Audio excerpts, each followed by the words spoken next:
Hello, everyone, and welcome to the Theater of Football. I'm Mike Hodum, and I'm joined once again by Patrick Heinrich. Hello, Patrick.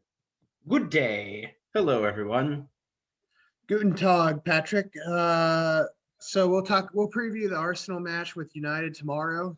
And there's a couple other talking points I want to get to, but first, we'd be remiss if we didn't discuss the Sheffield United debacle, disaster class on Wednesday. Patrick, what did you make of it? Well, I think it's just another example of this like hesitancy of fans with United being on a good run, where it seems like you just put a pebble in front of them and they trip over it and stumble quite significantly. So I don't know. It's like it's kind it's interesting because to me I was like, oh, here we go at it again. We're still in our cycle of doing really well and then doing really bad. So on one hand, it's like, oh, I feel comforted by the Man United that I know and love. No, but at the same time, it's really disappointing. Of course, I thought we could have done a lot better. Obviously, made some stupid errors. I did think though that there was some pretty bad referee shenanigans going on, in my opinion. So definitely some shenanigans on the Sheffield United side that didn't get called. Was Sharp giving De Gea a bit of a nudge. And then didn't do the same thing when Maguire rightfully got in the way of their keeper. So I thought, but overall, I mean, it wasn't a substitution for the fact that we played really terribly. No, and I mean, you bring up the officiating, and it was funny because watching that match, whoever the producer was, right after the disallowed goal in the first half by Martial with Maguire, with Aaron Ramsdale. Aaron Ramsdale's got to be, I've watched 2 decades of Premier League football now. He's got to be the worst goalkeeper I have seen with at least 20 appearances in the league. I know. He's just terrible. Yeah. And I don't really like his attitude either, because he did something late in the match. He mouthed off to Maguire and had a smirk on his face, and I didn't like that either. But that's neither here nor there. Right. But the producer showed that this was when we were 1-0 down. They showed that after they showed the goal by Sheffield United, where they show was it Sharp and the goal scorer, whose name slips me at the moment, both making contact with De Gea, right, putting arms across him to prevent him from getting to the ball. And both commentators on the match, or the commentator and the pundit or the color commentator, neither one of them picked up on what the producer was putting down. Yeah. It was pretty obvious. Yeah. Well, you look at the shot from behind the goal, like if you're looking from behind the goal, and it's like, come on, like how could it not be any more obvious? Like if you show the shot facing the goal, it looks a little bit jumbly, and you're like, oh well, maybe. And then you look behind the goal, and you have Sharp basically kind of table-topping De Gea in the background. Yeah, and I mean, you're right, and to me, I feel like there's too many editorials written in the British media about the officiating and how it needs to be balanced for every match. You're never going to get that.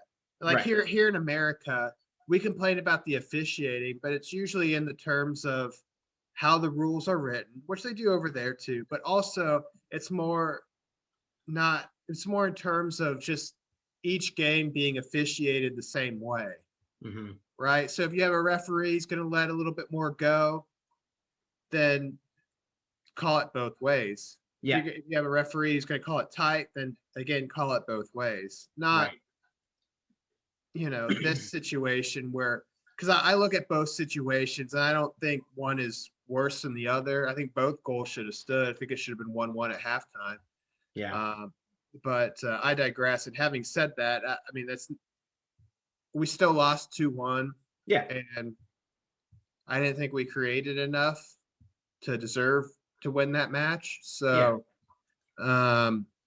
I don't really want to. I mean, I've already talked too much about the officiating. I don't really want to get too bogged down in that. So thank you, Patrick.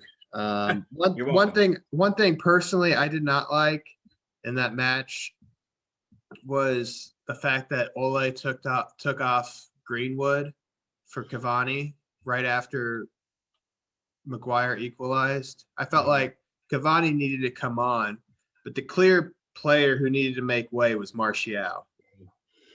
Yeah, for sure. I would Like definitely agree with that. that how Martial played the entire match is beyond me.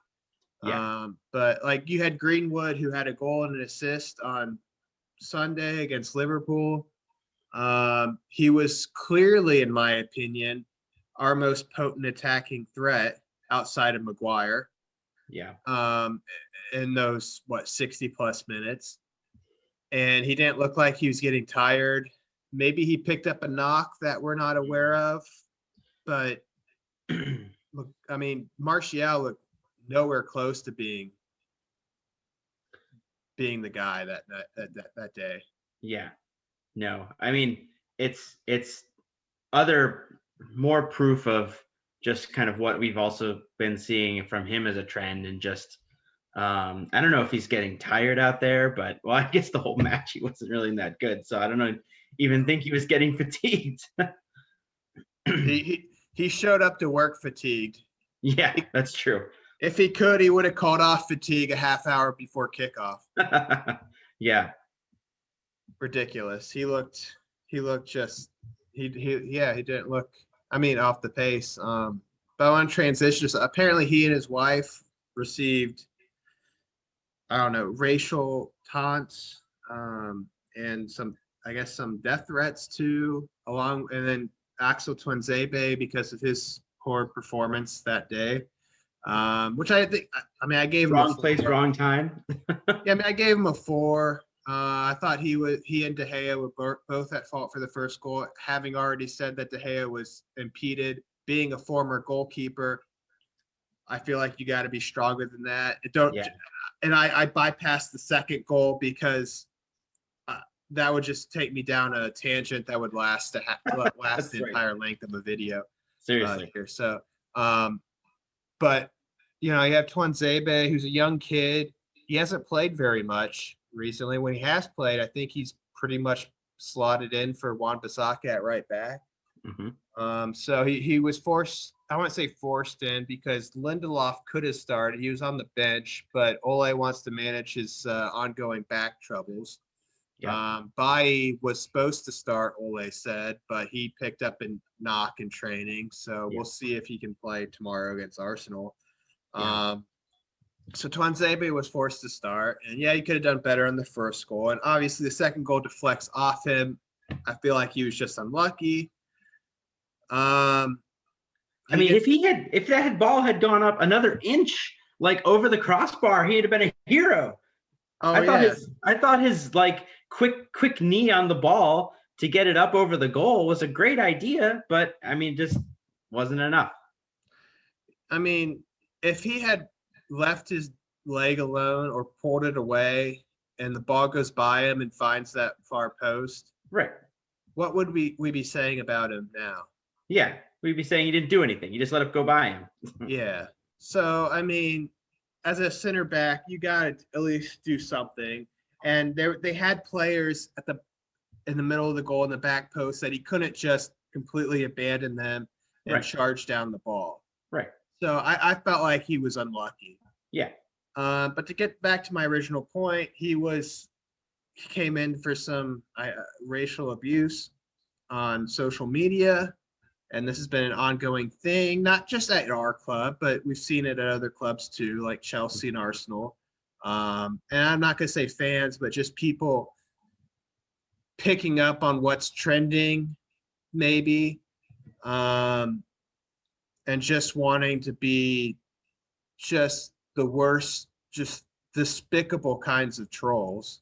Mm-hmm. If you want to be a troll, taunt him for deflecting a goal in. I mean, don't. Yeah. Yeah. I mean, Stick to the facts. this is ridiculous. It was not funny, but it was interesting that one of the. I didn't look much into the Martial stuff, but I did see some of the stuff that people posted for Tuanzebe, and one of the people had a picture of De Gea. Jeez. Yeah. Yeah. Well, Yeah. I think Ole said it best in his press conference where he's like, we know those aren't United supporters. Like, and I don't like, they aren't United supporters. So we know our United supporters wouldn't be like that. So I think that resonated well with me.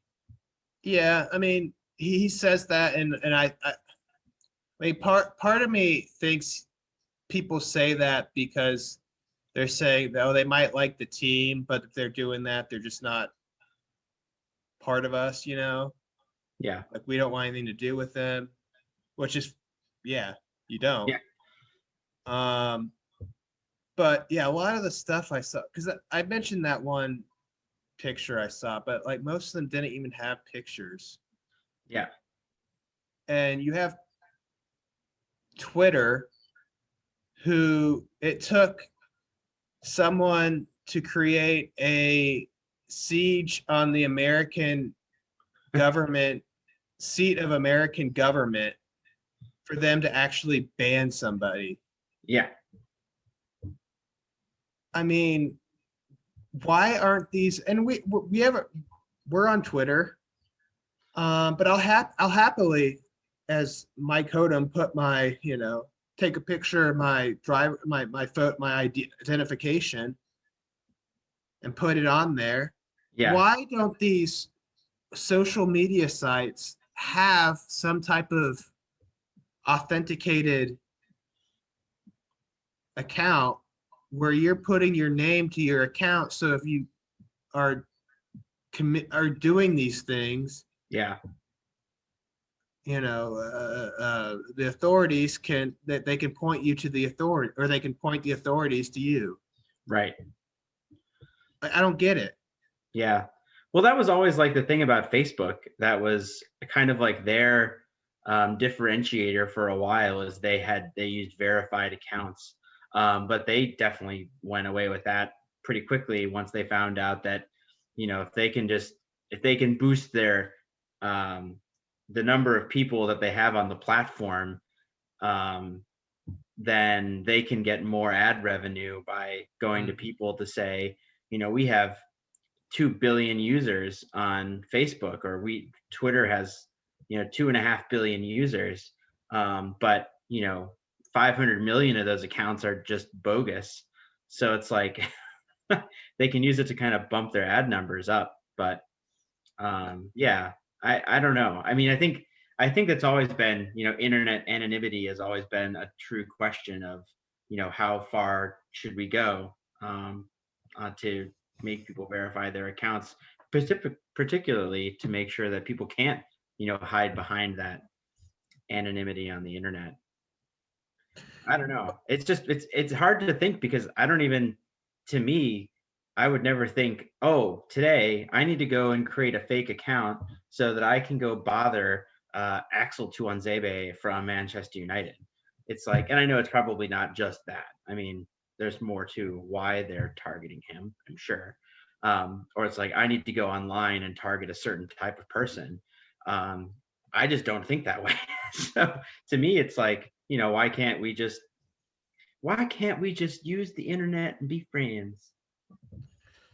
Is that your South Park voice? Just trying to channel some Bob Ross. Oh, okay. I was gonna say, I don't think Trey Parker is gonna call you anytime soon.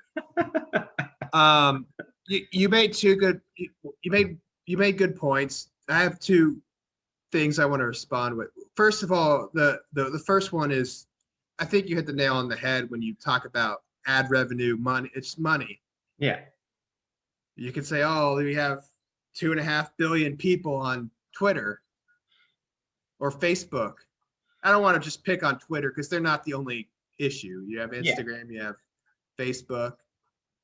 They're all creating this stuff. And yeah, if you make people actually provide an ID to make an account, then not no one, but I mean, you're going to lose probably a third of your people on there at least. Yeah.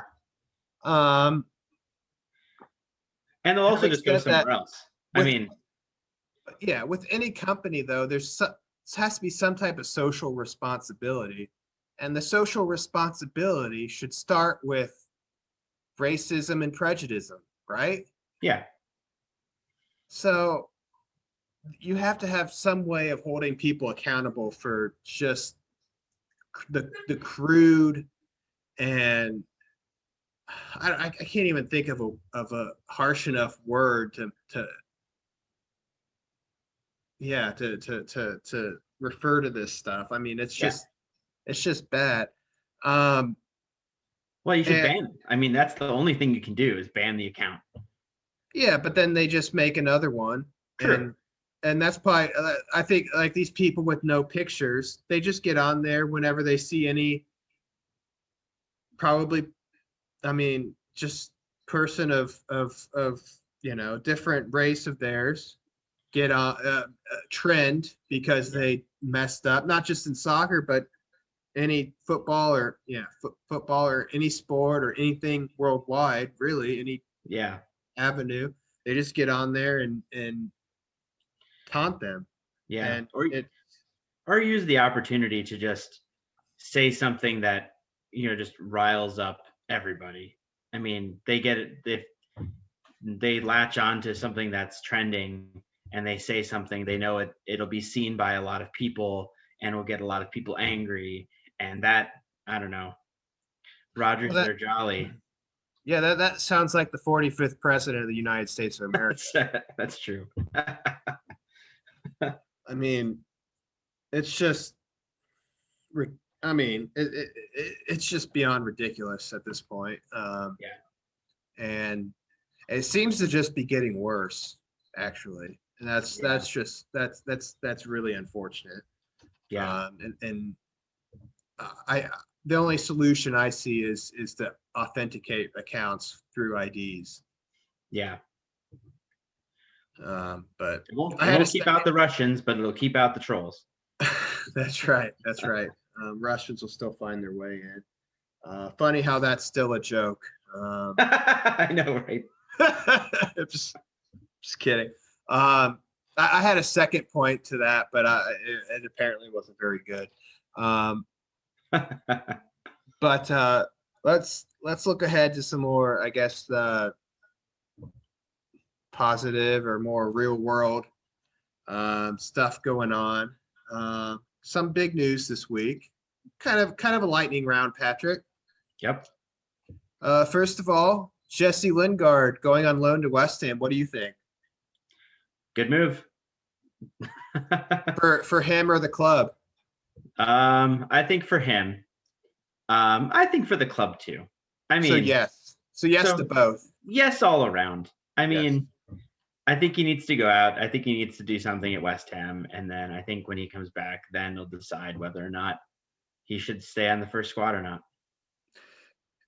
You're probably right. Yeah, I think that's what I think. Ole hasn't necessarily given up on him altogether, but he'll make his official decision in the summer, and it's hard for me to see that working out. Yeah. Well, considering how well West Ham have been going lately, Yeah. and I mean, if things are going well, you don't really want to just throw in a new player into your starting 11 every week Right. right away. So I don't see him making a great impact, unfortunately. Oh But yeah. but we'll see. You never know. Maybe Yeah. he'll get them. Maybe he'll get them Champions League football. Yeah. Maybe he'll impress them during training and get a position and just wow everybody. Well, I think it is a good deal for the club because it was reported that West Ham picked up his entire £80,000 a week salary, and they paid a Well, that's good. 1.5 million pound fee on top of that to the club. So Well, that's that's pretty good. good business. Yeah, I'll say. Second bit of news. Ole said that new signing, if you will, he was signed on deadline day or close to it, but Yeah. only joined in January. Amad Diallo due to work permit issues. He said that he's not going to be in the squad against Arsenal tomorrow. He's going to be with the under 23 side playing against Liverpool Yep. instead. Good move.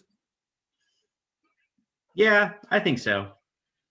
I mean, I think we need to, I would think a little bit differently if we had played really well against Sheffield, but I think right now we need to get back to our roots a little bit and try and figure out what happened with our squad. And then, if we do well against Arsenal, which I'd say is about 70-30 possibility, then bring him back, bring him in. But I think it's good to kind of ease him in with a U23 game.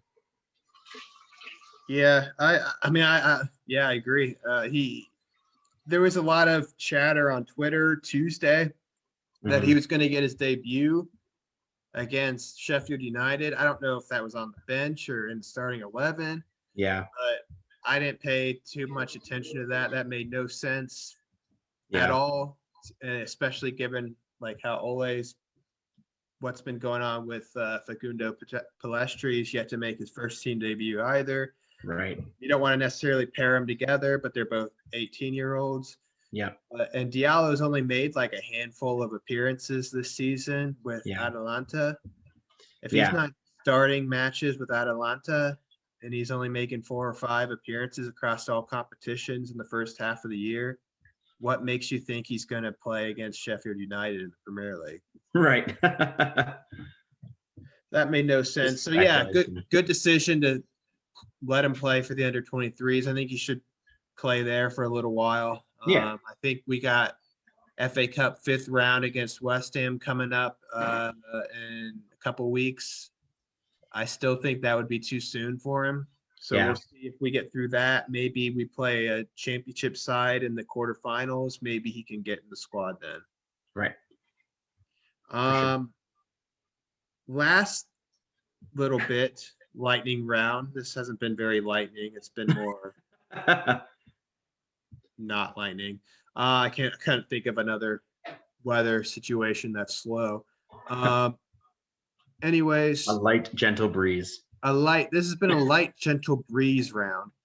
The Premier League announced today that they are going to be instituting 2 permanent concussion-related substitutions in addition to the 3 substitutions teams already have, starting with matches on the 6th of February.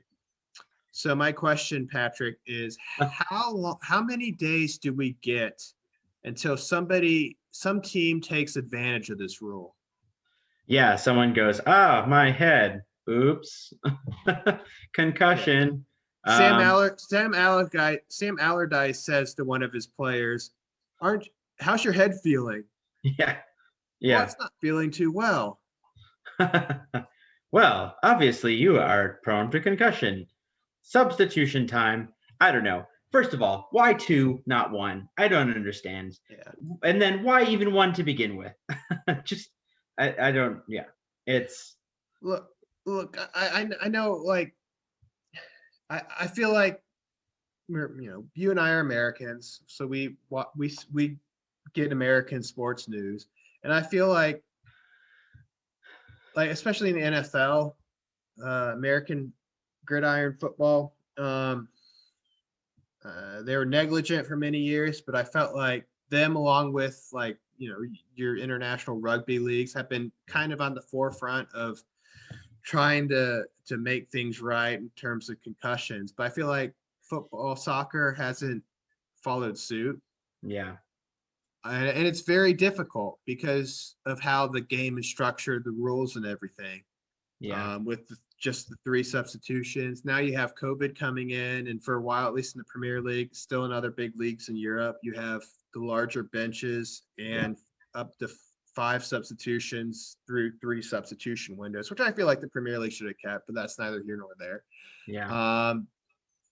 I just felt like there were other solutions to the problem, or at least to start with, and this has been something that's been going on for quite a while, that they should have had better solutions to it. Because all this is going to do is give teams another advantage. Mm-hmm. You have Jurgen Klopp whinging about not being able to make 5 substitutions. Yeah. Well, now he can if he plays his cards right. Exactly. And he will. I think he will. I think Oh, he'll for be. sure. I joked about Sam Allardyce. Well, I could see Allardyce doing that, but I think Yeah. Klopp will be the because I mean Allardyce, he has a terror. I mean, he has a pretty bad squad. So, Yeah. but But Klopp, Klopp's got a deep bench. it's got some injuries right now, non-concussion related injuries. But yeah, if they're up 3-0 in a match, he's gonna say to Fabinho, "Oh, how's your head feeling?" And that'll be the cue to Fabinho. "Oh man, I hit my head 30 minutes ago. The ball hit me in the side of the face. It deflected out for a corner. Yeah. I'm starting to feel the effects." Yeah. And I'm being completely cynical. I get that, but that's how this game is played. Yeah. You use any opportunity to get an advantage over your opponents.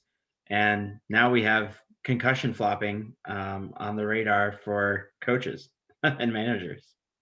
And I'm not making light of the issue. Neither are you. Nope. There was the situation with David Luiz and Raul Jimenez, where Jimenez fractured his skull with a head clash with Luiz, who should not have stayed on the pitch either. He ended up it happened in the first half. Luiz saw extensive treatment as well. Ended up staying on, but had to be subbed off at halftime. You had Jan Vertonghen season before last, who had a Champions League incident where he hit heads with a teammate and stayed on the pitch. And then, like, I don't know, 10, 15 minutes later, he was throwing up on the touchline. Yeah. I mean, there's obviously issues here, but I just feel like you can there's proper protocols you can put them through without having to make a permanent substitution. You can make a 5 or 10-minute temporary substitution, which I thought is where we were headed with this. Yeah. While you can properly sort them out. And that's what, in American sports, that's what we do here. And we have sports where you can make unlimited substitutions, so that's great. But give the temporary sub, because that's not really an advantage. Yeah. If you will, because if the doctor deems the player fit, he just comes back on for the player you subbed in. Right. And then if he doesn't deem it fit, then you have to make it final. And then you can have an extra substitution, but Right. not two. Yeah. Like you said, Yeah. 2 seems way too much for how infrequent I feel like these situations come up. Yeah. Yeah. Like if they said 1, I'd be like, okay, I get it. But like 2, why? You're just basically reintroducing the 5 sub rule. Right. Exactly. That's what I feel like.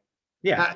I feel like it's going to happen the first weekend. You're going to have one of these, and it's going to be questioned. And then as the season winds down, you're going to see it happen more and more and more. Mm-hmm. Yeah, I definitely agree. So that gentle wind round is over, and we'll wrap up, Patrick, with the Arsenal match tomorrow. What do you want to see? What do you expect to see? And what's your prediction?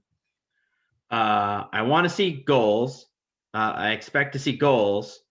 And my prediction is that we'll score a goal. A goal?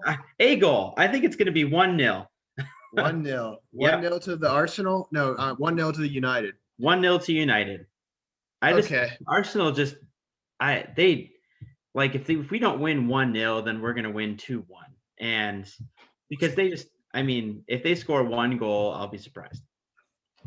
Okay. Well, taking the Sheffield United result aside on Wednesday, what I want to see is 2 things. 1, I want to see Cavani start. Yeah, that's true. And 2, regardless of goals, I want us to see us go at them hard. Yeah. For 90 minutes and hard. Yeah, be physical. I mean, that's like what we need to do. Yeah, like we could have won on Wednesday 4-0, and I'd still be saying this. Yeah. Because our recent performances against Arsenal have not pleased me. Right. If there's one team I want to beat in the entire world, it's Arsenal. I feel the same way. Their fans feel like they're starting to turn a corner with their youth. And I like a couple of their young players, Saka, Smith Rowe. They look good. I've enjoyed watching them in recent weeks. as much as I can as a United fan who hates Arsenal, but Right. they look like decent players. They look heck of a lot better than their experienced players, like I don't know, Willian. Oh yeah, that's for sure. So yeah, good on you, but I want to see us go at them hard. Yeah. I'm going for. We'll go 4-1 United. Okay. Well, they won't have Aubameyang probably, so. That is true, but is that really a miss? He's been kind of garbage this season. I know he That's scored. for sure. I know he scored recently. Whatever. Yeah. But He's a wild card, Mike. he's like Charlie Day and Always Sunny in Philadelphia. He's the wild card. He's the wild I don't know card. what to expect. That's right. It was Mesut Ozil, but they finally shipped him on to Fenerbahce. So now it's Aubameyang. He's the wild card. Greener pastures. Who's United's wild card then? God. Van de Beek.